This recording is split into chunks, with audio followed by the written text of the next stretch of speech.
जो शेर जेके सोने नबी असदुल्लाह जो लक़ब ॾिनो उहे पाक मुहम्मद अरबी जो यार भी त नबी जो सौट भी त नबी जो न्याणो भी हुयो। पाक नबी इमामुल अंबिया अली मुर्तजा के मोकलियो तो सोनो अली अग में घर में वियो, घर में तलवार खणी कुल्ले ते रखई। साहबा चवन था अली तू त कासिर बणजी थो वने, तू त पैगाम खणी थो वने, तलवार छो खई तई? अली तो फरमाए इनी जे करे तलवार खई थम थी सके तो जंग जो जानवर मत नबी जे फैसले के ठुकराए छडे पो माली न के जंग में दिसी न सगनम सीसी धड़को धार करे पो मोटंदो मास। सोनो अली जीअं जो वियो जंग में लथो त जंग जो सरदार शींह सुम्हियो पियो हो। चओ न सुभान अल्लाह। अबा हिन में हाल न आहे मालिक वयो अलाए काॾे, उहा त मूंखे ख़बर आहे जेको मां अॼु वाहिर हे बि मानी ते वियो पर असां लाइ वहलु तवज्जो पाक अली मुर्तजा शेर खुदा सां मुहब्बत रखण वारो मोजो सोहणो अली शेर जली हक जो वली जीअं जो जंग में लथो जंग जो सरदार शींह सुतो पियो हो। असां छोड़ो ही गिदड़ ॾिसूं न रोड ते बाबा ख्याल कजाए मत खाई न वई। असां एॾा दिलेर मां पंहिंजी तो ॻाल्हि कयां। जीअं जो लथो त शींह जी जंग खे पकड़े हीअं घुमाए घुमाए घुमाए घुमाए 5 मिंटनि खां पोइ हेठि जो छिलई त शींह जो दिमाग़ कम छॾे। शींह माण्हू तव्हांखे हिकिड़ो वठी घुमाए 5 मिंटनि खां पोइ हेठो छिलेव, तव्हांखे रस्ते जी ख़बर न पवंदी अलाए हे घिटी में घर आ अलाए ईअं जो छिलई शींह जो दिमाग़ कम छॾे वियो।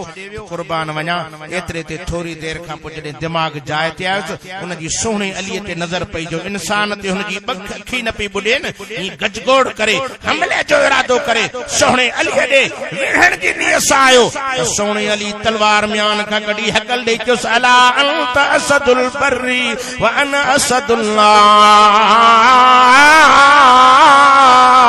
ओ जंग जा शींह तोखे जंग जी सरदारी ते नाज़ा, मुखे मिठे मुहम्मद अरबी जी गुलामी ते नाज़ा। तू जंग जो शेर आ त मां अल्लाह जो शेर आ। तुंहिंजो मूंसां मुक़ाबिलो न थींदो। अचे थो शींह जी जान में कप कपी ॾकणी पइजी वई त सोणे अली इशारो करे त शींह मां तोखे मारण न आयो आहियां, मां तोखे क़त्ल करण न आयो आहियां, मां त सोणे मुहम्मद करीम जा तोॾे सलाम खणी आयो आहियां। मुझे सोहणे हबीब तोखे घुरायो आ। अचे तुझी मर्जी न अचे तुझी मर्जी मां हेठो वञाई। अॻियों सोणो अली शींह पोयों पुछ लुटकाईंदो सोणे अलीअ जे पोयों लॻो आयो त अबू जहल जी नज़र जो शींह ॾे पइजी वई, सोणे अलीअ ॾे पइजी वई त नबी संग चवे थो साईं मां न मञींदुमि मां न मञींदुमि। पाण फरमाए त छो न मञींदे? चइसे शींह पाण न आयो अलीअ जे हथ में तलवार आ, मौत जे भव खां थो अचे। फरमाए था बुझल कुछ सियाणो थी अली अॻियों आ शींह पोयों आ कंहिं बिरड़ में लिकी वञी आ भॼी वञी आ जैसे मां न मञींदुमि। ज़िदी माण्हू उहे बि कोन मञींदो आ। अल्लाह ज़िद खां बचाए आमीन त चओ। अल्लाह सोहणे नबीअ जो सचो तगु नसीब करे। हिकिड़ो बुज़ुर्ग हो अल्लाह जो वली, दुनिया मञींदी हुयसि घरवारी न मञींदी हुयसि। दुनिया के चवे घरवारी के तू कुछ सियाणी थी, दुनिया मुझी इज्जत कंदी आ, तू नथी करे के तोखे मां सुञाणी दिया तुझी बुजुर्गी। बुजुर्ग अची करामत ते जोर ॾिनो ही उड़ा में पयो। हिन वारी ज़ाल जो ॾिठो जी वञ बुजुर्ग ते हे मां वारो त ॾाढो हणंदो। हिकड़ी बुजुर्ग अची करामत ते जोर ॾिनो त उड़ा में पयो। हिन ॾिठो चे वञ मां वारो ड्राड़ील हे बुजुर्ग असल ते हे आ। बुजुर्ग चक्कर ॾेई घर आयो, घरवारी खे चई ॾे ख़बर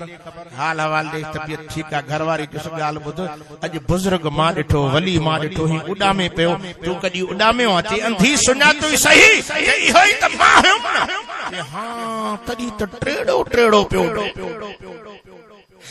दुनिया मञी थी पर हे ॾाढी सरकार चङनि भलनि खे अबू जहल नबी संजो वेठो माइट्रो न मञई जहन्नम में थका थो चटई। बिलाल हबश को आयो कलमो पढ़ी जन्नत जो मालिक बणायो। नबी से मेराज वारी रात जन्नत जो सैर पिया करंद जुतीअ जो खड़को बिलाल जो मिठे मुहम्मद करीम खे रब जन्नत में पे ॿुधाए। चओ न सुभान अल्लाह। पान करीम फरमाया अबू जहल छा गाल चेसे मां न मनींदुम नबी संजी दिल करे पे जेकर हे भी कलमो पढ़ी जन्नत हले पान फरमाया अबू जहल बियो को सवाल कर चेसे बियो सवाल इहो आ ये शींह तोखे सुञाणे त मां तो मोहम्मद ते कलमो पढ़ंदुम पान करीमन शींह ॾे तकियो त शींह जे अखियुनि मां पाणी पियो वहे ज़ारो ज़ार रोए पियो संजन फरमाए शींह छो थो रोए छो थो अखियुनि मां गोड़ा हारे शींह चवे तो साईं कुर्बान वञा कल हिकिड़े नौजवान जी बकरी झंग में खुली आई बुख भी ॾाढी लॻी ही बुख ॾाढो सतायो चंबो हणी मां हुनखे चीरे फाड़े खाई वरितो अथमि अॼु सम्झां थो ते इंसाफ़ थियो त मुंहिंजो बचण मुश्किल आहे पाण फरमाए थो शींह मां ॾे को ताही न आयो आहे मां ॾे को फरियादी न आयो आहे साईं पोइ मूंखे छो घुरायो अथव पाण फरमाए त इन्ही जे करे घुरायो अथमांइ जे ख़बर मूंखे सुञाणे थो या नथो सुञाणे शींह चवे थो अंत रसूलुल्लाह व खातमुन नबिय्यीन मुंहिंजा साईं तू त जीतन जानवरनि पखियुनि परिंदनि जो नबी आहे तोखे केर न सुञाणे असांजे नबीअ खे पत्थरनि बि सुञातो तू मां न सुञातो छा थी पियो असांजो महबूब नबी चंड खे इशारो करे चंड मिठे मुहम्मद जे कदमनि में अचे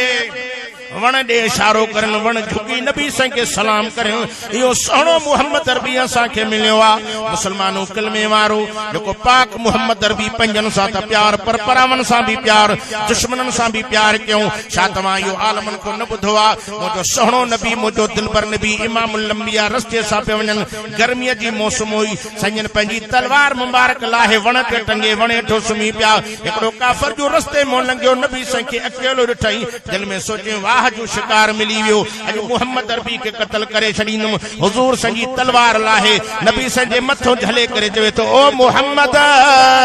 ॾिसा ॾे तुंहिंजी तलवार खो मुंहिंजे हथनि में तोखे केरु थो बचाए साईं खे जाग थी वई अशद आंगुर मथे करे चवनि था अल्लाह अल्लाह अल्लाह मां मुहम्मद खे अल्लाह अञा संजन आंगुर मुबारक हेठ न कई अल्लाह काफर जे हथन के सुकाए छड़ियो काफर जे हथन मो तलवार छडाईजी वई वा तलवार सोने नबी खणी करन यहूदी ते सिधी करे हकल दई फरमायो ओ यहूदी ॾिसा त मां मुहम्मद करीम जी तलवार का मुझे हथन में ॾिसा त अज तोखे केर थो बचाए यहूदी वडो अटकली हो वडो सियाणो हो नबी संजे के पेरन में किरी पियो रोई चवे तो सोना मां त तुजी वडी तारीफ बुधी वडी हाक बुधी थम पाण फरमाए त केड़ी तारीफ बुधी थी जे मां इहो बुधो आ तो दुश्मनन के भी माफ करे छडीनो आ साईं फरमाए तोखे छा खपे जेसे माफी खपे सच्ची बुधायो जे ता असा जड़ो हुजे तलवार खणी या रेवालो झले मथो भी असा छडींदासे नथा गालायो वाह मुहम्मद तुंजे नाले ता सदके वना तरी त फरमाए वा मा अरसलना का इल्ला रहमत लिल सोना तो बिनी जहानन जला रहमत चओ न सुभान अल्लाह साईं जन चोस माफी तो घुरे होए दुश्मन पर माफी तो घुरे त मां मुहम्मद तोखे माफ करे उन काफर जे अखिन मां पानी वहण लगो रोई करे नबी साईं जे पेरन में किरी पियो जे सोहणा जोड़ो बुधंदो हम तेड़ो डिठो थमाई जल्दी कर कलमो पढ़ाए पंजन मुरीदन में शामिल कर कलमो पढ़ंदो यकीनन जन्नती बणजी वियो कलमे पढ़ण खां पोइ ईमान जे नज़रन सां मिठड़े मुहम्मद अरबी जे चेहरे जी ज़ियारत के सहाबी बण